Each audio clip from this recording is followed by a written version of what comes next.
कोई संशय नहीं होना चाहिए कि हमने मंत्रिमंडल में यह निर्णय कर लिया है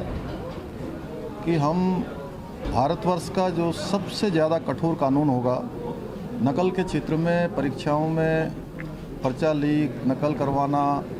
पेन ड्राइव से नकल करवाना या जितने भी हथकंडे हो सकते हैं, पेपर सेट करना, और जो लोग उसमें संलिप्त पाए जाएंगे उसमें एक तो उनकी संपूर्ण जो संपत्ति होगी वो जब्त की जाएगी,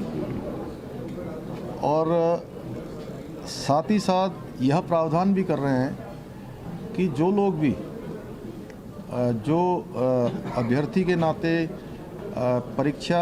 देने वाले हैं और उसमें पकड़े जाएंगे तो अगले 10 सालों तक वो किसी परीक्षा में भाग नहीं ले पाएंगे। इसके पीछे हेतु है कि लगातार चल रहा है और जहाँ पर भी ऐसी खबरें आई हैं, हमारी मंशा बिल्कुल स्पष्ट है, साफ है कि हम 1% का भी 0.01% का भी कोई भी इसमें समझौता नहीं करना चाहते। ये पारदर्शी होनी चाहिए और जितनी भी गंदगी है पुरानी वो सारी गंदगी साफ हो और एक नया अध्याय इस क्षेत्र में शुरू हो। उसके लिए ज़रूर हमको मशक्क़त करनी पड़ रही है। मैं सबसे कहना चाहता हूँ कि हमारी मंशा भी स्पष्ट है, हमारी नीयत भी स्पष्ट है और हम काम भी बिल्कुल स्पष्ट करना चाहते हैं। अभी आना जाना ये अलग विषय है, लेकिन सभी को इस समय एक तो उत्तराखंड के जोशीमठ की जो घटना है, जोशीमठ की घटना को लेकर पूरे उत्तराखंड के अंदर आने वाले लोग, देश भर के आने वाले लोग, उनमें कोई संदेह की स्थिति पैदा ना हो, ऐसा सभी जिम्मेदार लोगों को करना चाहिए। कि जोशीमठ में मैं बार बार कह रहा हूँ कि 70% जो वहाँ का आम जनजीवन है वो सामान्य है, वहाँ की सब दुकानें खुली हुई हैं, सारे काम चल रहे हैं। 4 धाम यात्रा हमारी प्रारंभ होने वाली है, 4 धाम यात्रा की तैयारियों में लगे हुए हैं और सभी जानते हैं कि 4 धाम यात्रा, यात्रा सीजन और जो ये यात्रा काल आता है, उस यात्रा काल के कारण से हमारे उत्तराखंड को जहाँ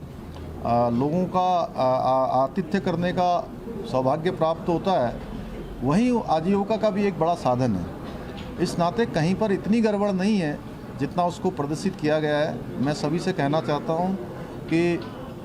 ये ज़रूर ध्यान रखें कि राजनीति और अन्य चीज़ें करते समय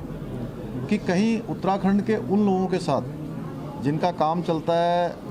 जिनका अपना व्यापार चलता है या मैं कहूँ कि आजीविका चलती है, कहीं उसको कहीं जाने अनजाने में कोई नुकसान तो नहीं पहुँचना है। देखिए, मैं सभी से यही कहना चाहता हूँ कि ये राजनीति करने का समय नहीं है। सब लोग सहयोग करें, हम सबका स्वागत करते हैं। हम कोई दलगत भावना से काम नहीं कर रहे हैं। सरकार जो भी काम कर रही है वहाँ पर सबको साथ में लेकर कर रही है और वहाँ जिलाधिकारी के उसमें एक जो कमेटी हमने बनाई है, उस कमेटी में हमने सभी स्टेक होल्डरों को रखा है और उनके जो सुझाव आ रहे हैं, उनकी जो राय आ रही है, उसी के आधार पर हम आगे बढ़ेंगे। 8 संस्थान वहाँ पर काम कर रहे हैं और जैसे ही उनकी रिपोर्ट आएगी उसके आधार पर हम पुनर्वास इत्यादि की जो कार्रवाई है उसको ठोस रूप देने के लिए भी आगे बढ़ेंगे। नहीं, उनके सुझाव आए हैं और मैं उनका भी स्वागत करता हूँ। अच्छा उन्होंने चिंतन किया है और सारे हमारे वरिष्ठ लोग हैं और सभी ने अपने अपने विभिन्न क्षेत्रों में विधायिका के रूप में, समाज के क्षेत्र में, राजनीति के क्षेत्र में अपने अनुभव प्राप्त किए हैं। उनके अनुभवों का निश्चित रूप से लाभ लेंगे। किसी को कोई संशय नहीं होना चाहिए कि हमने मंत्रिमंडल में यह निर्णय कर लिया है कि हम भारतवर्ष का जो सबसे ज़्यादा कठोर कानून होगा नकल के क्षेत्र में, परीक्षाओं में पर्चा लीक, नकल करवाना, पेन ड्राइव से नकल करवाना या जितने भी हथकंडे हो सकते हैं, पेपर सेट करना, और जो लोग उसमें संलिप्त पाए जाएंगे उसमें एक तो उनकी संपूर्ण जो संपत्ति होगी वो जब्त की जाएगी, और साथ ही साथ यह प्रावधान भी कर रहे हैं कि जो लोग भी जो अभ्यर्थी के नाते परीक्षा देने वाले हैं और उसमें पकड़े जाएंगे तो अगले 10 सालों तक वो किसी परीक्षा में भाग नहीं ले पाएंगे। इसके पीछे हेतु है कि लगातार चल रहा है और जहाँ पर भी ऐसी खबरें आई हैं, हमारी मंशा बिल्कुल स्पष्ट है, साफ है कि हम 1% का भी 0.01% का भी कोई भी इसमें समझौता नहीं करना चाहते। ये पारदर्शी होनी चाहिए और जितनी भी गंदगी है पुरानी, वो सारी गंदगी साफ हो और एक नया अध्याय इस क्षेत्र में शुरू हो। उसके लिए ज़रूर हमको मशक्क़त करनी पड़ रही है। मैं सबसे कहना चाहता हूँ कि हमारी मंशा भी स्पष्ट है, हमारी नीयत भी स्पष्ट है और हम काम भी बिल्कुल स्पष्ट करना चाहते हैं। अभी आना जाना ये अलग विषय है, लेकिन सभी को इस समय एक तो उत्तराखंड के जोशीमठ की जो घटना है, जोशीमठ की घटना को लेकर पूरे उत्तराखंड के अंदर आने वाले लोग, देश भर के आने वाले लोग,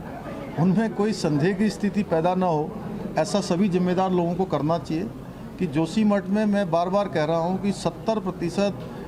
जो वहाँ का आम जनजीवन है वो सामान्य है। वहाँ की सब दुकानें खुली हुई हैं, सारे काम चल रहे हैं। चार धाम यात्रा हमारी प्रारंभ होने वाली है, चार धाम यात्रा की तैयारियों में लगे हुए हैं और सभी जानते हैं कि चार धाम यात्रा, यात्रा सीजन और जो ये यात्रा काल आता है, उस यात्रा काल के कारण से हमारे उत्तराखंड को जहाँ लोगों का आतिथ्य करने का सौभाग्य प्राप्त होता है, वहीं आजीविका का भी एक बड़ा साधन है। इस नाते कहीं पर इतनी गड़बड़ नहीं है जितना उसको प्रदर्शित किया गया है। मैं सभी से कहना चाहता हूं कि ये ज़रूर ध्यान रखें कि राजनीति और अन्य चीज़ें करते समय कि कहीं उत्तराखंड के उन लोगों के साथ जिनका काम चलता है, जिनका अपना व्यापार चलता है या मैं कहूं कि आजीविका चलती है, कहीं उसको कहीं जाने अनजाने में कोई नुकसान तो नहीं पहुंचना है। देखिए, मैं सभी से यही कहना चाहता हूं कि ये राजनीति करने का समय नहीं है। सब लोग सहयोग करें, हम सबका स्वागत करते हैं। हम कोई दलगत भावना से काम नहीं कर रहे हैं। सरकार जो भी काम कर रही है वहाँ पर सबको साथ में लेकर कर रही है और वहाँ जिलाधिकारी के उसमें एक जो कमेटी हमने बनाई है, उस कमेटी में हमने सभी स्टेक होल्डरों को रखा है और उनके जो सुझाव आ रहे हैं, उनकी जो राय आ रही है, उसी के आधार पर हम आगे बढ़ेंगे। 8 संस्थान वहाँ पर काम कर रहे हैं और जैसे ही उनकी रिपोर्ट आएगी उसके आधार पर हम पुनर्वास इत्यादि की जो कार्रवाई है उसको ठोस रूप देने के लिए भी आगे बढ़ेंगे। नहीं, उनके सुझाव आए हैं और मैं उनका भी स्वागत करता हूं। अच्छा, उन्होंने चिंतन किया है और सारे हमारे वरिष्ठ लोग हैं और सभी ने अपने अपने विभिन्न क्षेत्रों में विधायिका के रूप में, समाज के क्षेत्र में, राजनीति के क्षेत्र में अपने अनुभव प्राप्त किए हैं। उनके अनुभव का